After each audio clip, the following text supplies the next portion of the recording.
and he's going to tell us about theoretical approaches to quantum computing. And today we have Konrad Lehnert, who's with NIST and JILA and the University of Colorado at Boulder. Konrad is working in the area of quantum properties of micromechanical oscillators and other things. And he did his PhD at UC Santa Barbara in mesoscopic semiconductor superconductor junctions with James Allen. And then he did a postdoc at Yale University with Robert Sholkoff. Konrad joined JILA just about the day that I was leaving, coming here to Berkeley. And they were already starting to prepare his lab in one of my spaces, putting a great hole in the ground and trying to make everything really super for his low temperature work. And what he's going to, part of what he might tell us about today has to do with coupling of microwave energy into very fine drum heads, which are cooled to like 25 millikelvin, sorry, 25 millikelvin. And in that way, one can get to the lowest vibrational frequencies of the drum head and couple both amplitude and phase from the light field into the drum head. So his work is rather unique in this area of micromechanical coupling, and it has a lot of importance for quantum computing and other areas. So let's welcome Konrad.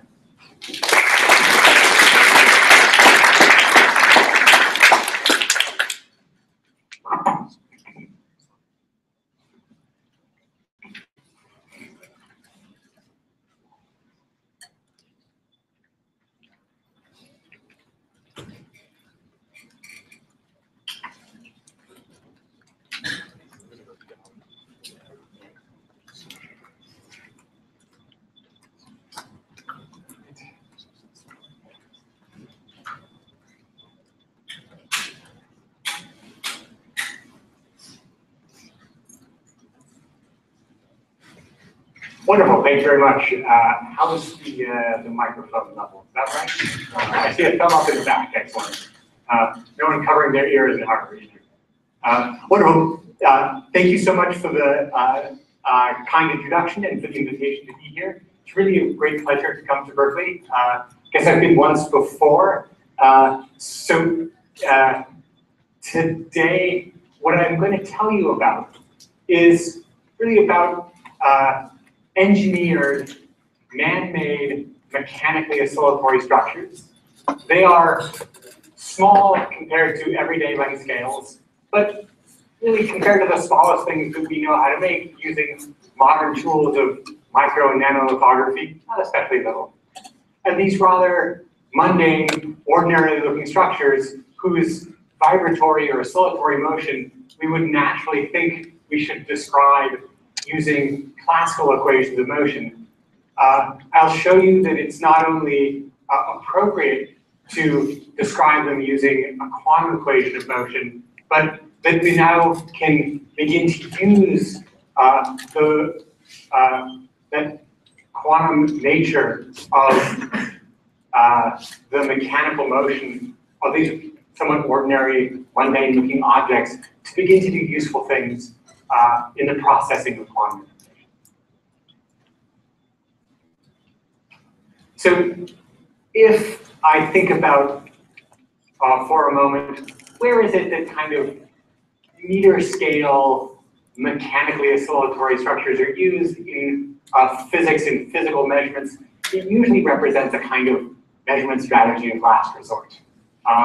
If we can't think of any other way to interact with the phenomena of interest, then, well, for sure, it ought to make the energy of the system in some way depend on space. And then we can exert a force on an object, detect a deflection, and notice the presence or absence of whatever phenomenon we're interested in. And I guess if what we're talking about are things like measuring gravity at small length scales, or trying to detect the presence or absence of a gravitational wave. There are not many other choices that we can make. If we shrink our length scales, if we think not in the sort of meter or kilometer scale, but down to kind of millimeter or micron scales, there the situation is not quite so dire sounding. For millimeter scale and smaller mechanical oscillators and mechanically compliant structures, there are actually lots of applications in the physical sciences and in technology where we use the fact that these objects interact directly with force and acceleration. If those are signals that we're interested in, we'd like to know whether or not our phone is oriented in a particular way relative to the center of the Earth. An accelerometer is a very useful thing to have. Likewise, the measurement of forces of chemical bonds or of biological processes at the nanoscale, that's very efficiently done with things like atomic force microscopes. But it's not only in situations where we want to interact, we want to measure a force or an acceleration signal that mechanically oscillatory structures are useful. In fact, they are ubiquitous in modern electronics, where there's no particular need to detect an acceleration or to detect a force. They represent, these objects are used in signal processing functions. Information encoded as electrical signals is converted to mechanical motion, to acoustical energy, filtered in some way, and then converted back to an electrical signal. And if you ask, why is it you would make this peculiar conversion from electricity to mechanics and back to electricity? Why bother going through the mechanical domain?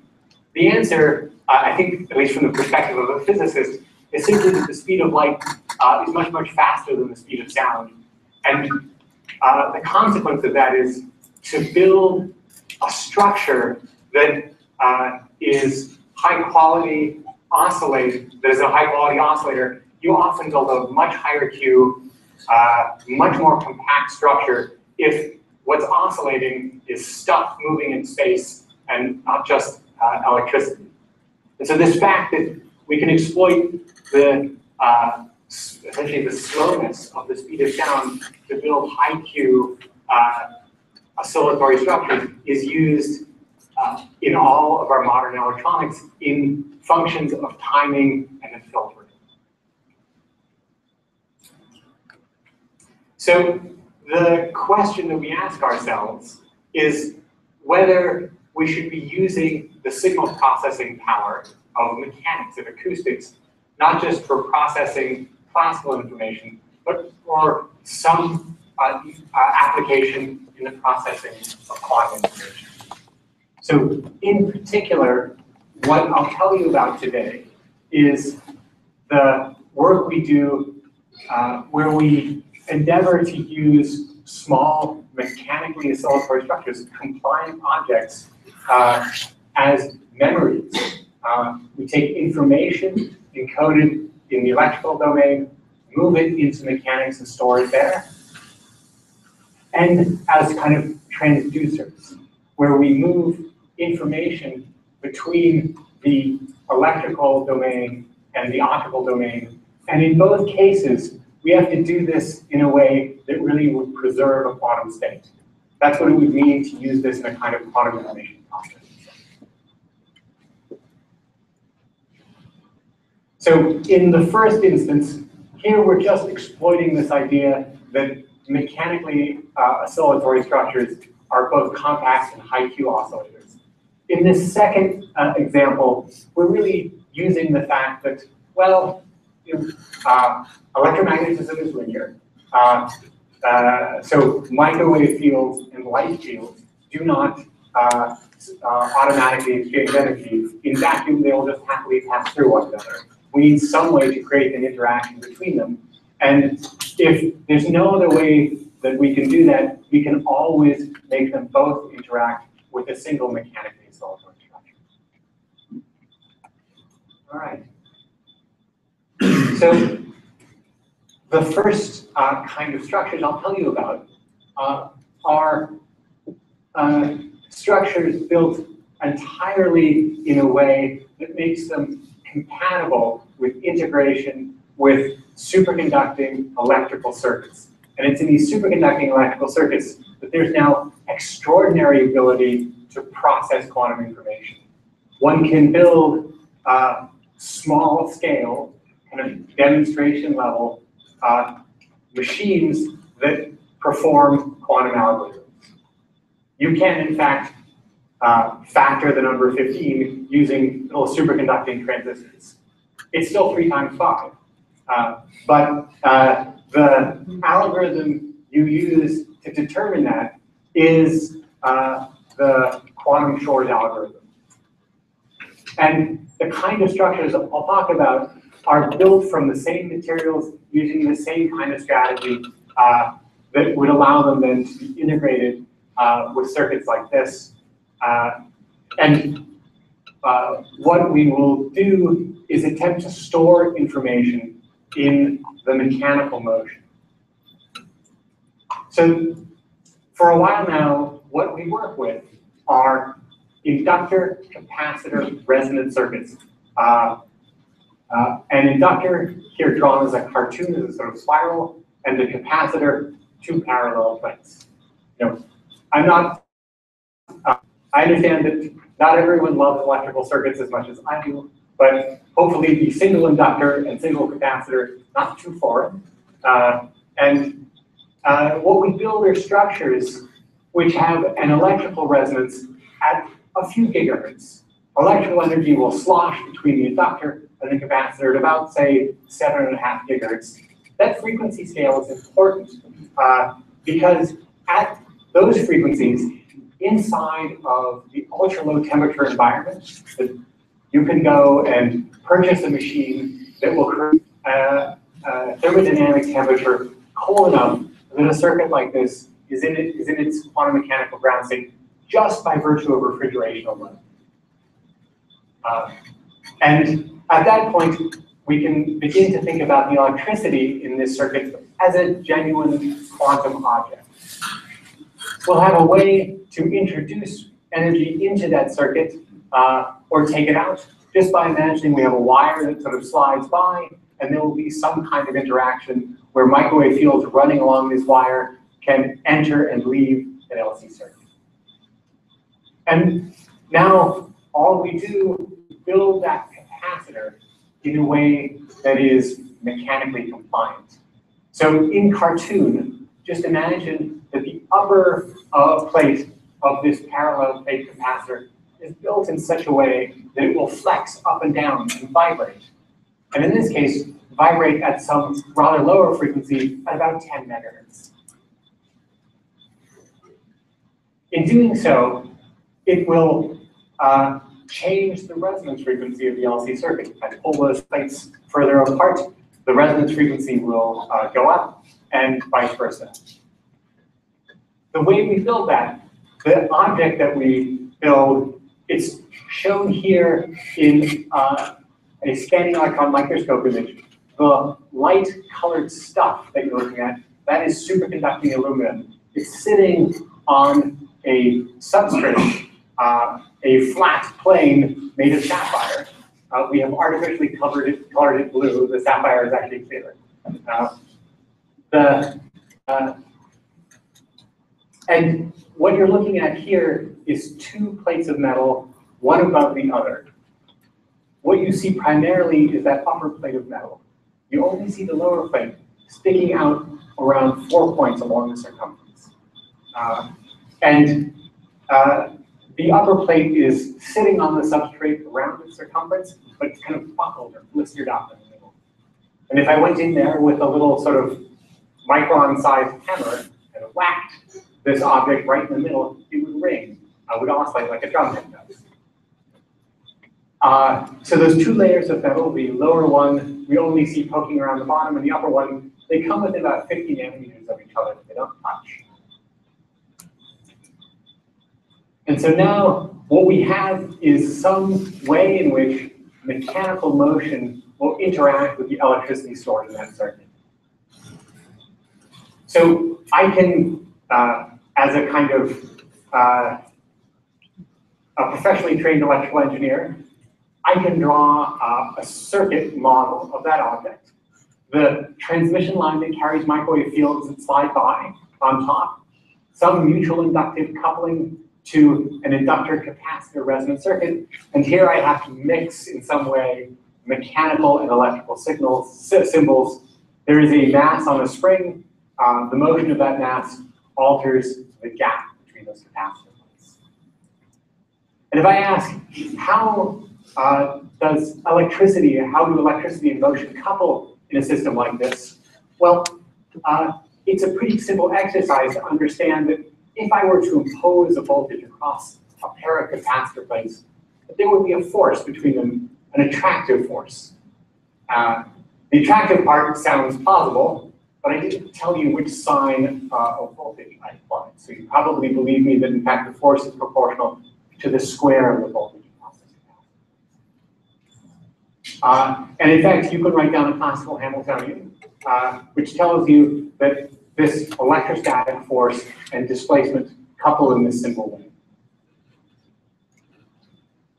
And one can write down classical equations of motion for this system. But it is our ambition to make this object something which we should describe quantum mechanically. So I will take this classical Hamiltonian and quantize it. So now it's fairly simple to think about where the energy is. You can count the number of microwave photons in that and count the energy there. We can count the number of phonons, mechanical excitations in that mechanically oscillatory structure. And then there's the interaction term between the two. You'll notice I've just put the little hats on the F and the F's. And now the interaction in terms of these creation and annihilation operators simply accounts, well, its force is proportional to voltage squared. That's essentially energy. So we know it's going to be some number of microwave photons coupled to the deflection or displacement of the mechanical oscillator will have this form. And then there's a single scale which tells us how strong is this interaction, how big is the interaction between mechanical motion and microwave fields. And that's a scale which says, well, how much does the frequency of that circuit shift if I were to displace the mechanical oscillator by just its 0-point motion? And that frequency, well, it's kind of a surprisingly big number. It's sort of 200 hertz. Big maybe compared to what it used to be, but unfortunately relatively small compared to some dissipative rates in the problem. In particular, the microwave field leaks out of our resonant circuit into this transmission line at a rate which is about 1,000 times faster. And furthermore, something that I haven't addressed directly is that if I want an interaction between the mechanical oscillator and this LC circuit, I need to think a little more carefully because right now their frequencies are extraordinarily different. The mechanical 10 megahertz, this resonant circuit oscillates at about 7 gigahertz. And so I have both this kind of big mismatch in frequencies and first a rather alarming fact which says the interaction between photons and phonons is some rate characterized by 200 hertz where my photons are leaving the resonant circuit 1,000 times faster. But the way to get around both of these apparent problems is to use or exploit the parametric nature of the coupling, the fact that it's linear deflection coupled to photon number. So if we write down our interaction Hamiltonian once again and think about what we're going to do in the frequency of the spectral domain, and think about the susceptibility of our resonant circuit, here plotted as this green Lorentz. Think about this interaction Hamiltonian. We're now going to excite our resonant circuit not at its resonance frequency, but T2, below the circuit's resonance frequency, resonance frequency. And in doing so, well, I can think quite classically, I'm still going to excite the circuit, but now the motion of the mechanical oscillator modulating the resonance frequency of that circuit, it's going to create modulation sidebands, one of which, the higher frequency sideband, will be resonant with my circuit. And if I simply linearize this interaction around that strong drive, I will end up with a new interaction Hamiltonian, which tells me in kind of quantum optics language something that you can just read off. The interaction corresponds to taking a small fluctuation above our drive frequency, a microwave fluctuation, and converting that, annihilating that excitation and turning it into mechanical motion. Annihilating one microwave photon resonant with the circuit and turning it into one more quantum of mechanical motion in the mechanical. And the reverse also happens. We take motion from the mechanical oscillator, we steal phonons from it, and convert it into microwave photons that come out at the circuit's resonance frequency.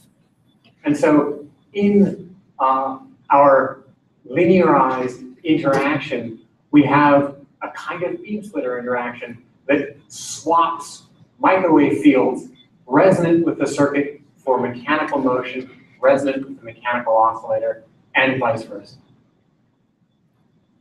And importantly, the strength of this interaction, how big this is enhanced over the bare value of 200 hertz, essentially just by the square root of the number of effective photons that I associate with this strong drive. So we have the ability to create a coupling between microwave fields and mechanical motion. Not only create that coupling, but to turn it on and off. We have a kind of tunable ability to create an interaction between mechanical motion and microwave field.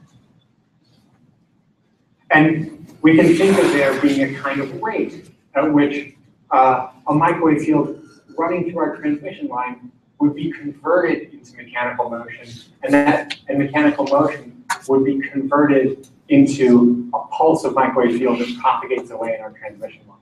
That rate here, I just denote capital gamma, and you can see that it really is controlled just by how strongly we drive the tune from the circuit resonance. All right, so with that kind of preamble, we can sort of now begin to take our system out for a test run.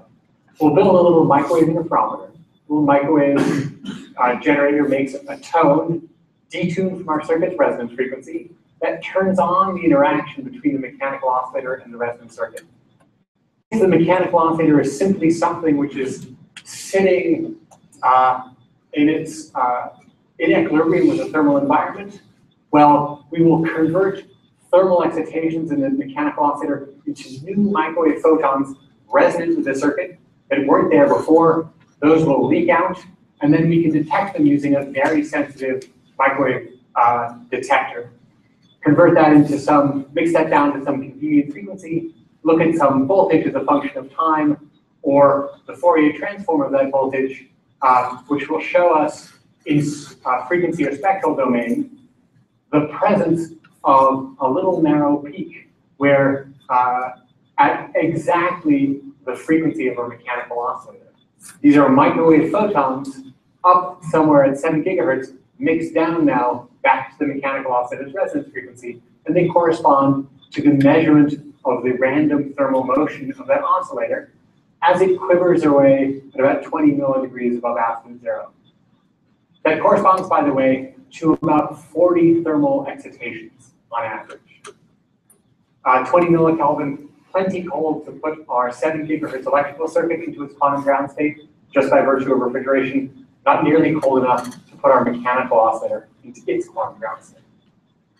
But now we have an interaction between a microwave field whose quantum state we can control and the ability to map that into our mechanical oscillator. So in addition, I can give you a sense of scales here. This is, I think, the only dimensionful y-axis where you'll see something like meters. We're able to measure the motion of mechanical oscillator with a sensitivity of about 10 to the minus 15 meters in 1 second's integration time. Now, that might sound impressive or rather terrible, depending on which community you come from. If there are any LIGO scientists here, that's not a very impressive number for them. On the other hand, it's quite small compared to ordinary length scales, a femtometer being a kind of characteristic scale for the size of an atomic nucleus. But I think the important fact is that it is a scale as small as the zero-point motion, the quantum fluctuations of the mechanical oscillator itself. It is possible for us, actually relatively easy for us, to measure with a sensitivity where we could see the zero-point motion of that mechanical oscillator. So now, if all we want to do is just detect the fact that the mechanical oscillator is in a thermal state, we only need to turn on this one microwave tone that creates a coupling between mechanical motion and microwave fields. We will convert the energy in the mechanical oscillator into a microwave field. On the other hand, if we want to convert a microwave field into mechanical motion, we'll need to introduce a second microwave tone. We should excite our resonance circuit at this resonance frequency. And then, well, classically, we can think that the two microwave tones that we inject, they're going to interfere, they're going to beat against each other. So the power goes up and down at the difference between their frequency. That leads to a force that oscillates at that different frequency. That force will act on our mechanical oscillator, indicating essentially that what we can do is take energy from a propagating microwave field and convert it into mechanical motion. And so what we're going to do is turn on and off two different microwave fields, one far detuned from our circuit's resonance, and that's going to create the interaction itself, and one at the circuit's resonance, and the information we encode in that microwave field is what's going to get deposited into the motion of the mechanical oscillator. Sort of using the beam splitter interaction in a way where we turn it on and off in time. So we have a simple protocol we can start with, which is just to give our mechanical oscillator a whack in some other way. It's a ringing away. And then at a particular moment in time, suddenly turn on that detuned microwave field that creates the interaction between mechanical motion and microwave field, and look at the voltage signal that comes out of our sensitive measurement. What we see is an oscillating, decaying function of time. The amplitude and phase of that oscillatory signal is the amplitude and phase that the mechanical oscillator had just before we turned on the interaction. In that sense, it's just a kind of measurement, but a sort of sudden or pulse measurement where we convert the state of the mechanical oscillator into a microwave field and then measure it. Now, we don't just have to look with our eyes to see the oscillation and decay. We can use a kind of optimal filtering to convert that into just two numbers, an amplitude and a phase, or using variables that are a little more convenient, the kind of cosine and sine components of that phase. So rather than talking about the length of this stick and its angle in these axes, we'll just talk about the kind of Cartesian coordinates. Those are called quadratures. And we will calibrate our measurement so that the square amplitude of these quadratures we measure in units of mechanical oscillator. And so, well, that's if I do one measurement, I get one result. Now, I can do something a little more interesting. Rather than just starting with the mechanics in some state I didn't particularly prepare or know about, I could first turn on the interaction and have just vacuum of electromagnetism at the circuit's resonance frequency. And then what we're going to do is transfer vacuum into the mechanical oscillator, that is, cool it to its ground state.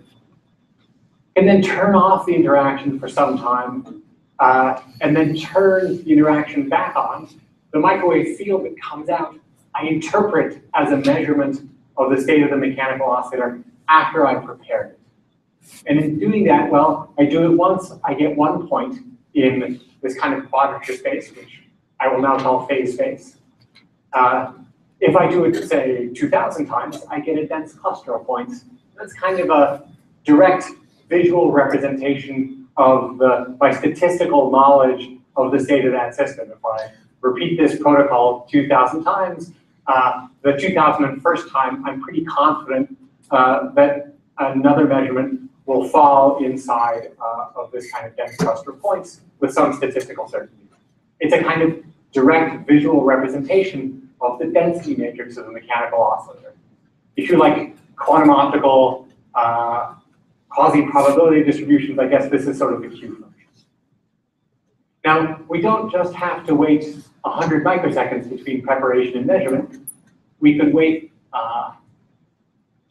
no, you're not going to animate for you, are you? Oh, there you are. We could wait some amount of time that we vary, and in doing so, we can watch as the distribution of these measurements goes from being densely clustered to expanding phase space.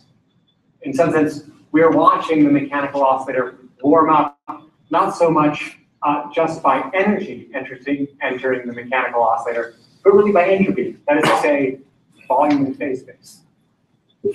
And indeed, we can find the energy in each one of these shocks as a function of time. And indeed, if you cool something down, cold it in its environment, it doesn't warm back up. The thing which we like to boast about is that we have access to timescales over which a single excitation enters the mechanical oscillator from the environment. That is a timescale easily accessible to us, about 100 microseconds.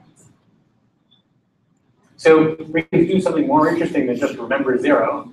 We can remember a coherent field. In particular, if we now excite our resonance circuit with a pulse of microwaves, having this kind of funny temporal envelope, during the time when we have the interaction on, then we turn the interaction off, turn it back on, and interpret the resulting microwave field as a measurement of the state of the mechanical oscillator after this preparation step. We see, again, our dense cluster of points, but now displaced from the origin in phase space by the amplitude and phase of the microwave field we injected. We can really see that that's the case if we send in, say, one of 4 different microwave pulses with one of 4 different phases and just color code the measurements in the same way. So we can really store, in this case, a coherent microwave field in the mechanical oscillator for a timescale of kind of 100 microseconds and then retrieve it later. Now the 2 circles you see on there, if the only noise in this problem was the fundamental quantum noise, well, we expect 1 unit of noise. 1 unit because neither x1 nor x2 are quantities that commute with the Hamiltonian. And one half of a quantum. The other half of a quantum comes from the fact that neither x1 nor x2 commute with each other. So that if that was the only noise present, I think 68% of these green spots would fall within the smaller circle. 68% of the green spots fall within the larger circle. So it's a measurement of the kind of quantum efficiency of this process. And you can see if we wait a lot longer, we completely erase or destroy our phase information. We're back to our broad thermal distribution. So that's sort of the memory aspect. What we like to do, though, is not just a coherent field, and your quantum optics colleagues will assure you, is a pretty darn possible thing. And we'd like to store something which is somewhat more quantum than that coherent state. So the way we're going to do that is to generate an entangled state between a microwave field, a 2-mode entangled state between a microwave field and a mechanical oscillator, and show that the mechanical oscillator preserves or hangs on to enough of its quantum state to see the consequence of that entanglement. So how do we do that? Well, we're going to just play the same game as we did for catching microwave fields, but rather than exciting the circuit below its resonance frequency, we'll excite it above its resonance frequency by a mechanical oscillator's resonance frequency. Linearizing the Hamiltonian around that drive, the resulting interaction is one that creates and destroys microwave photons and mechanical phonons in pairs. This is the parametric down conversion Hamiltonian of quantum optics, but rather than putting in one blue photon and getting out two red photons, what we'll do is get out one microwave photon and one mechanical phonon. They're correlated. So we can really interpret this behavior as essentially a kind of amplification. If the mechanical oscillator starts in its quantum ground state, then if we were to impose a microwave field at the surface resonance frequency and turn on that parametric down conversion interactions, out would come a microwave pulse, an amplified microwave pulse, and the mechanical oscillator would be left behind in some kind of more excited state. It would look like it was in some hot thermal state. And indeed, that's what we would expect to happen if we wanted to use the amplifier a second time. Well, we'd have a problem because rather than starting with a mechanical oscillator in its ground state, it would be in some hot thermal state. And that would mean that our amplified microwave field would include a component, a sort of random component from the thermal state of the mechanical oscillator. But we know how to deal with that because now we can turn our beam splitter interaction back on, extract that thermal state from the mechanical oscillator, turn it into a microwave field, and just throw it away. And then we've kind of re-prepared our amplifier again, so it's ready to amplify another microwave pulse. I'm not sure that this is a particularly practical microwave amplifier, but it does allow me to think about the correlations between the microwave pulses that would come out in those two steps. A first microwave pulse, which would correspond to a kind of amplification of the zero-point motion of the mechanical oscillator in a vacuum microwave field, and a second microwave pulse, which would really just have this kind of state of the mechanical oscillator now coming out as a microwave field. Exactly that experiment. We turn on one of two different microwave control fields. A first one that amplifies the vacuum of microwave field, and out comes some microwave pulse, which again, we can measure the amplitude and phase of. And then we wait for some period of time and look for something that's now hiding in the mechanical oscillator, turn that into a microwave field. Sure enough, we see a microwave pulse that comes out, and we can look at the correlations between these two microwave pulses. Do they have the same amplitude? Do they have the same phase? We'll encode that kind of playing the same filtering game and make two phase-space plots, one corresponding to the distribution of measurements of the first pulse and a second corresponding to the distribution of measurements of that second pulse. Do that once, get 2 points in phase space. Do that many times, get two dense clusters in phase space. Here we've turned off the parametric down conversion. We expect to have no correlations, really just to have the mechanical oscillator and the microwave field to have essentially both microwave pulses just be some kind of amplified, to be in some kind of vacuum state. We then turn on the parametric down conversion, and suddenly we see both microwave pulses show us that they're in hot thermal states. We somehow have generated a bunch of entropy, and yet everything I've told you about really should be unitary evolution. There should be no randomness in this process. So where did the entropy come from? Well, there really isn't any more entropy. I can see that if I plot the quadrature component of the first pulse as a function of the orthogonal quadrature component of the second pulse. And what you can see is, in fact, the two microwave pulses are strongly correlated. In fact, These are really squeeze states of the microwave field where the squeezing is just distributed between the two microwave pulses. But the second microwave pulse encoded the state of the mechanical oscillator at an earlier time. It shows us that the first microwave pulse and the state of the mechanical oscillator were in a two-mode entangled state. We can quantify that entangled state, and as long as we fall below this bound, we can say that we've sort of crossed the threshold for entanglement. And so this is a sense in which our mechanical oscillator is now really hanging on to something which needs a more quantum mechanical description than just a coherent state.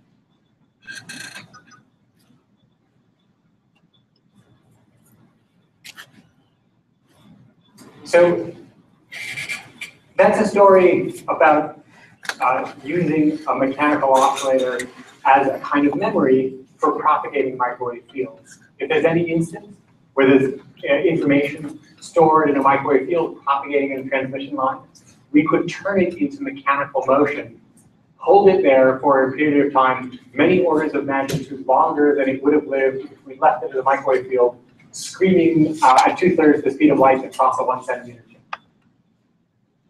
That memory aspect, I think it's fair to say, is something that in the quantum information world with superconducting qubits, there's basically other ways to solve that problem. There are other ways to store and remember things. Our mechanical oscillator is just sort of one concept among many.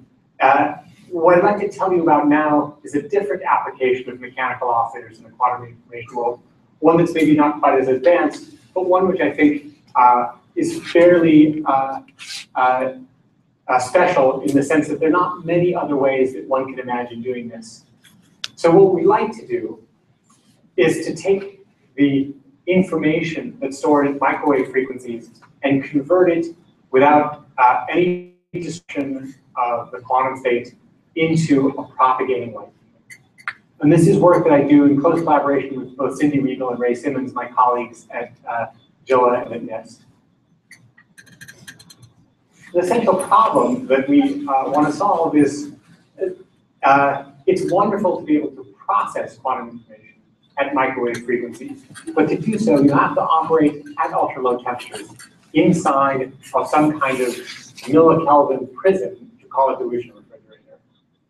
If you wish to communicate over long distances with that information encoded as those microwave fields, you can communicate with someone else who's connected to you by a kind of millikelvin tunnel. That is an awkward network to build. If, on the other hand, we could convert that quantum state into a propagating light field, sketched by a graphic artist using some kind of demonic-looking light scheme, it'd be possible to communicate with that quantum information over kilometer distances without loss of that information. And so the notion would be to kind of use optical light for long-distance communication. It works at ambient temperature, but to use microwave circuits to process and to store information. So this would allow us to build a highly coveted piece of quantum information technology, and that is a quantum communication network. The nodes on that network process and store the quantum information, and the links are just used to establish entanglement among those nodes. If you could build such a network, it's possible to communicate where the information security is guaranteed by physical laws of nature. You can exceed the sort of Shannon bounds on the information exchange between those nodes, so long as you've already established the entanglement. And another way to say the same thing is that the information stored in this network is sort of fundamentally uncopyable. You cannot clone a quantum state. And I guess if the Snowden affair has taught us anything, sometimes that's a very desirable feature. So great, you want to take electricity, turn it into light, and turn that light back into electricity. And if you work in an optics lab, you say, no, look, I've got an electro-optic modulator. I can take a microwave field, modulate a light field, allow that modulated light to land on a photodiode, and I'll get the same electrical signal back again. That process is, I promise, not quantum state preserving. It is not, in fact, you can see quite easily that it's not reversible. If you think about the photodiode, if I were to squirt into the photodetector, I will not get modulated light out. Not unless I really make the electricity very, very strong, and then it needs to explode. So that irreversibility is a kind of prima facie evidence that this isn't going to preserve a quantum state. You can imagine maybe running the electro-optic modulator in some sort of reverse mode, and the analysis of that at the moment says maybe the effective efficiency of such a process would be at the kind of 10 to the minus 5 level. What we need to do is to build a two-port network with one port in the electrical domain and one port in the optical domain, where we can take information at a microwave frequency, squirt it into this electrical port, and have it squirt out of the optical port, where one photon in the microwave domain would really correspond to one and only one photon coming out of the optical domain. Not more, not less. And furthermore, if it's reversible, then it's reversible. We should be able to put one optical photon in the optical port, and out should come a single microwave photon.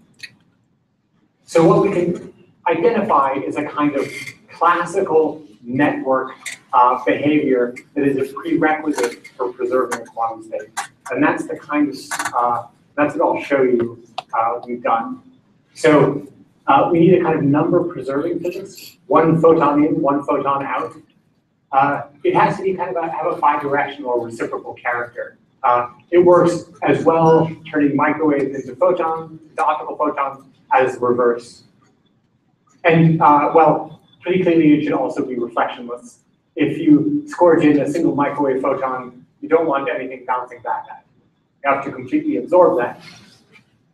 And so those give us the kind of classical two-port network parameters that we first need to demonstrate before we could ever hope to show that this object would preserve a quantum state.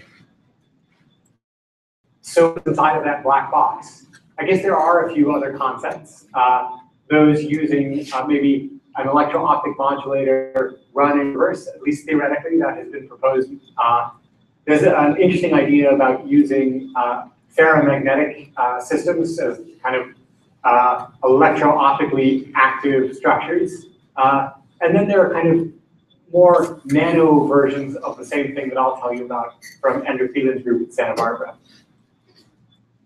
So what goes inside the black box in our world is a kind of megahertz frequency mechanical oscillator, a single one that couples simultaneously to an inductor capacitor resonance circuit in the way that I've already described.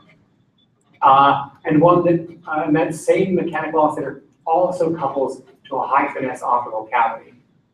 So that the motion of the mechanical oscillator modulates the resonance frequency of both the electrical structure and the optical structure. And so we're going to do something a bit peculiar. We'll take information encoded as, say, 7 gigahertz microwaves, couple them into the circuit, convert it into mechanical motion, and convert that mechanical motion back into a light field that comes out. And that's the close collaboration between my group and Cindy Riegel's group. This is kind of one of Cindy's expertise are these so-called optomechanical structures, and I live in electromechanical domain. So I'll give a brief advertisement for the things that Cindy does. She builds high finesse, but relatively conventional optical cavities built from 2 mirrors. A vibrating thin sheet of material is introduced between those 2 mirrors in such a way that if you shine a laser light field into that now optical cavity, the phase acquired by the light field depends rather sensitively on the position or deflection of that vibrating mode of this drum head. Likewise, there's a force from or electrical optic gradient forces that tug on that dielectric membrane, pulling it to regions of higher intensity. That realizes essentially the same kind of coupling, but now not between electricity and mechanical motion, but between optical intensity and mechanical motion.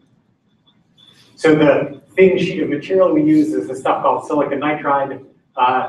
This kind of basic concept of using this object as a high Q mechanical oscillator to talk to light fields in optical was something that was really introduced to the community and was a pretty darn good idea by Jack Harris's group at Yale. And so, again, thinking just very schematically, we have our mechanical oscillator. It's coupled to thermal environment all the time. Can't turn that off. But it's now coupled much more strongly by this optomechanical physics through its interaction with the cavity to another vector, which is quantum. It's in its quantum ground state. That is the vacuum of optical light at ambient temperature. You can see that you've reached a regime where the mechanical oscillator cares much more about this quantum bath than it does about its own kind of thermal environment, because, well, SINDI anyway can detect the radiation pressure shock noise, the random arrival of optical photons pushing on that membrane, and she's also used that to generate squeeze states. So the basic structure that we build combines our electromechanical expertise and the optomechanics I just described. What we build are kind of two chips. One hosts a millimeter-sized thin sheet of material. The vibrational modes of that object are the mechanical oscillators in the problem. On that object, we deposit a little kind of one plate of the parallel plate capacitor. We bring that close to a second metal region, which has the other plate of the parallel plate capacitor, and an inductor that makes the LC resonant circuit. That whole object slides inside of a high finesse optical cavity. The light field, the spatial mode of that optical cavity is chosen so that it interacts purely with the dielectric bit of the silicon nitride membrane and doesn't hit any of the metal, including punching a great big hole in this bottom chip. Surely you didn't actually do that. That wasn't just a cartoon. This is really the thing that we built. This shows the bottom chip, and this is the top chip stuck with glue on top. That is a millimeter-sized thin sheet of silicon nitride with a patch of metal brought within a few hundred nanometers of another patch of metal on the bottom chip, close, but again, they don't touch. That's maybe a view of the top chip, where we can see this patch of niobium and the suspended silicon nitride membrane. You can just see right through it. Hard to visualize, but I promise there's something there, and you get a sense of that because this little dog bone or bow tie of niobium isn't falling down. It's not just hovering in space, sitting on something. And that's a bottom chip, where these two plates are now the other plate of the capacitor. There's a great big hole that looks a little like the silhouette of a B-2 bomber, kind of cut right through the center of that chip. Zooming on that. And when we press them together, that little bow tie of metal on the top chip sits rather close to the other pads of metal on the bottom chip, forming our electromechanical circuit. And in fact, it's this mode of the mechanical oscillator where we have an antinode in this corner where the light will go, and an antinode in this corner where the metal sits. The thing we put together, I indicate here in a kind of exploded view with all the little parts that forms an optical cavity with our little mechanical oscillator and the LC circuit hiding in the middle of it. And put it all together. It looks like that in SolidWorks space. It looks like that in physical reality. There is an SMA connector in which we introduce microwave fields. There's where the light comes out. It really is a two-port network with one port in the microwave domain and one port in the optical domain, linked by electro-optomechanics in the middle. So far, what we've tested is the performance of this structure at a temperature of about 4 degrees Kelvin. That is cold enough to ensure that the niobium metal out of which we build the circuit superconducts. That's important. It is not, however, cold enough to ensure that the circuit is in its quantum ground state just by virtue of refrigeration. So we're going to test the electro-optomechanical physics of this object in kind of a classical domain and see if we've met these prerequisites. So again, nothing particularly interesting happens unless we excite both the electrical circuit, detuned from its resonance by a mechanical oscillator resonance, and the optical cavity, detuned in the same way with an intense laser field. That turns on a kind of joint interaction between microwave field, mechanical motion, and light. Kind of double beam splitter interaction. So we interpret this in a way where we don't so much think about the state of the LC circuit and the state of the optical cavity, but of the microwave fields that couple to the circuit and the light fields that emerge from the cavity. We kind of turn on our two pumps and create an effective interaction between propagating microwave fields and propagating light fields that pass through the mechanical oscillator. So the essential, the first thing we'll do is take our electro-optomechanical device out for a little test drive. We'll turn on our intense microwave field detuned from the LC circuit's resonance frequency, and we'll just inject a weak microwave tone, detuned, and sweep that across the electrical resonance, and look first at what's reflected back at us. There's a kind of broad dip we see in that reflected signal. That's the electrical circuit resonance that we detect. Energy on its own is not a good thing. That's an imperfection in the experiment. But this great big spike you see in the middle, that's just the interference with our intense pump tone. And then all of these other little spikes on to parametric interactions with the mechanical oscillator. And you'll notice that on the high frequency side of our drive, they're all sort of downward going. They correspond to further absorption of the microwave field. And on the low frequency side, they correspond to amplification.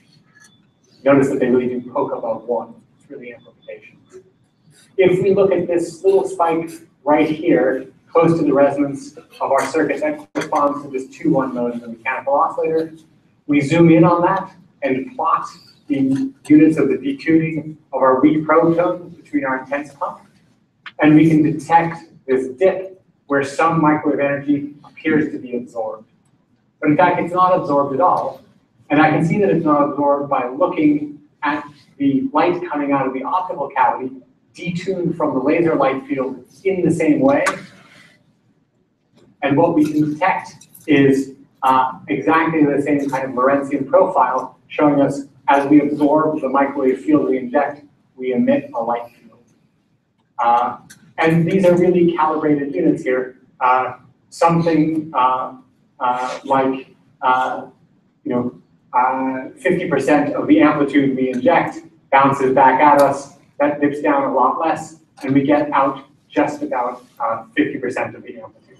Unfortunately, of course, I have to square that to get the energy. It's only about a quarter of the energy. And indeed, in ways, if we do exactly the same experiment, injecting optical fields, we can detect how they're converted to microwaves, and we see precisely the same physics in a way where we're really able to calibrate the y-axes and see that the electro-optic conversion works exactly as well as the optoelectric conversion. I think maybe that's enough. So with that, I will tell you that the next step for us is to operate this system in an ultra-low temperature cryostat, one which is cold enough to ensure that the electrical circuit is in its quantum ground state just by virtue of refrigeration. And in that limit, it really should be possible to preserve a quantum state as we convert it from the microwave domain to the optical domain, and we can go back again. That dilution refrigerator with optical access exists. It's in our lab. It's working. We're taking data with it. So with that, I'll just point out the members of the microwave to optics team who contributed primarily to what I just showed you. That's my grad student Reed Andrews and Cindy's grad student Bob Peterson. And this involves kind of collaboration with all 3 of our groups. And with that, I'll sum up by telling you that I've shown you that we can use mechanics to capture, store, and retrieve microwave fields. We can generate entanglement between those microwave fields and mechanical motion. And then we can do a kind of classical coherent state transfer between the microwave and the optical domain, in which I think there's a natural roadmap to follow to get that to work in the quantum domain. Thanks very much.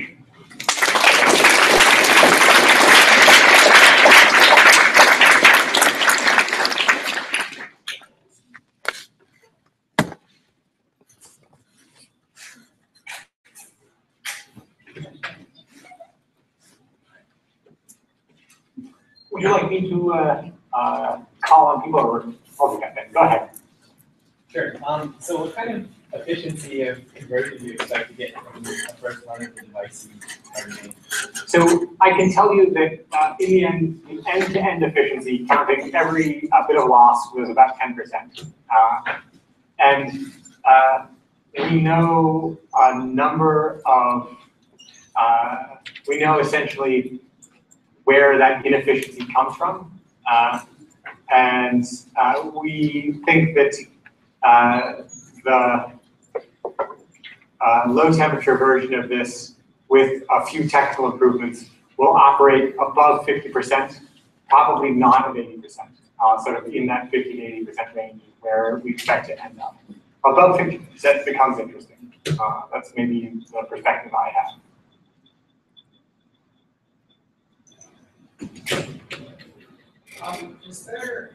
So if you had, if I was coupling two electrical circuits, and I wanted to kind of couple it basically the impedance matching and terms of that, is there an analogous thing to mechanical impedance and electrical impedance? Absolutely.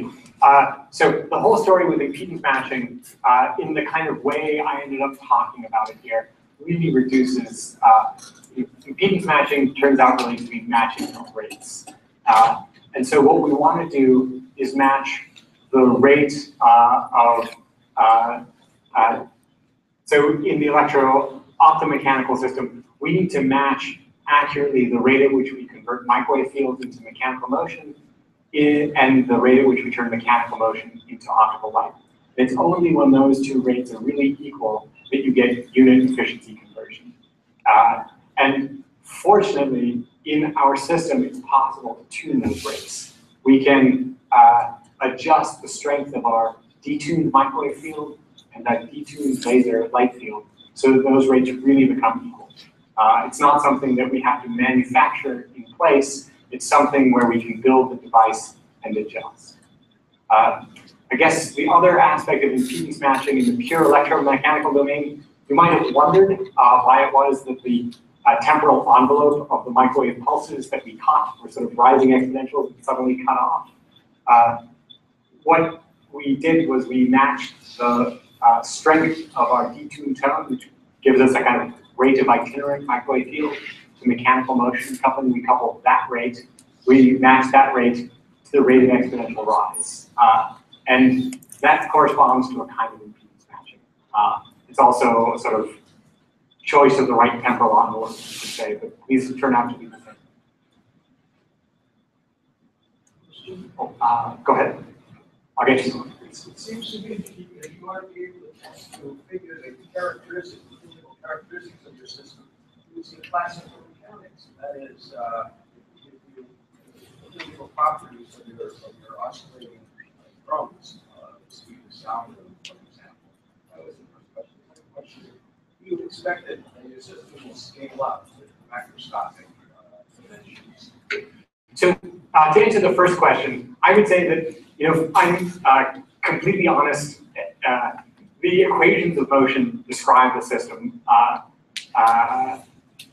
We could have used classical equations of motion throughout this whole discussion.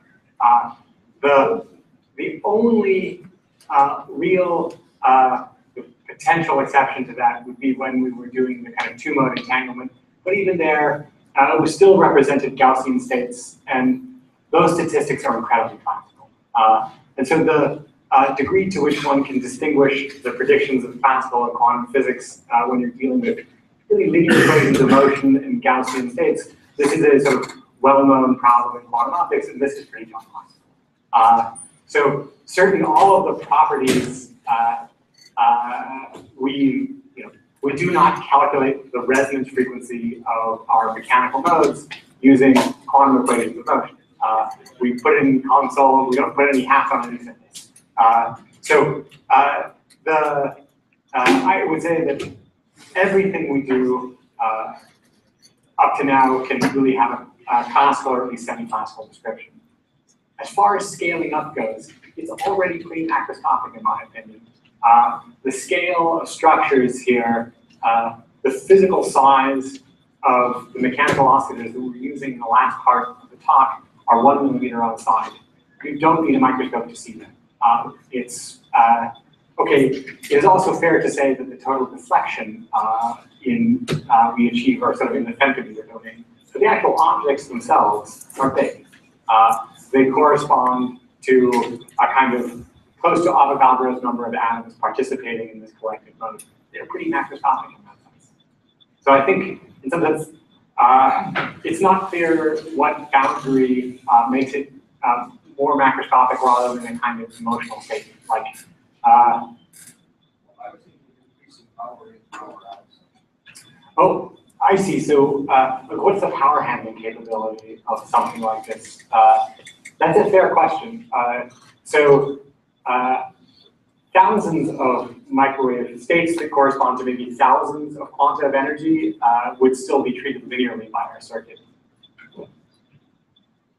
So I think there was a question back here. I don't know, short you. Go ahead. You mentioned that you could cool optically mechanical motion with your electromechanical coupling. Can you now cool the microwave circuit optically? Great question. So we're aware of this possibility. At the moment, we haven't we haven't turned the knobs to do that. We've gone through the numbers and feel like the basic performance of the system is kind of at the level where we could really see cooling of the microwave circuit. That's not an experiment we've done. But it really should be possible to start at 4 Kelvin, where there'll be a few thermal excitations in the LC circuit, and to suck those out by turning them into optical photons. That physical phenomenon is present. We can estimate the, to the degree that that's such a process would be something we could detect. And those things we've done, but we haven't done it yet. In the spirit of using this as a test of mental foundation, so your system is macroscopic, it doesn't have a macroscopic number of particles, but they move from the microscopic scale. Oh, yeah. Maybe somebody else has a system with few particles that move along, so is this a kind of quantitative measure on how macroscopic is my system? I'm aware of attempts to build such macroscopic, or just to build such measures. If you ask me right now, how would we compare to the work that's done in Vienna, where maybe something like a buckyball or a large kind of biological-looking molecule is sent through some kind of Mach center matter interferometer.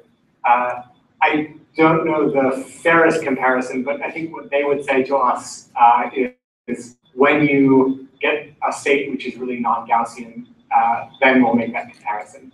I believe, at least in a conversation that I now vaguely remember, in talking to that group, our aluminum structures, if we could put them in 2 places at once, at least, make a maybe few phonon Schrodinger cat state, that it would be more than competitive with their system. But that's still quite a difficult thing to do. Okay. Question. So in the microwave, you could make very elegant phase-shift pulses. That's right. It will be mechanical oscillator and pick out some component of it in responding. In a way, this is, I fear that what I'm going to do is disappoint you with my answer.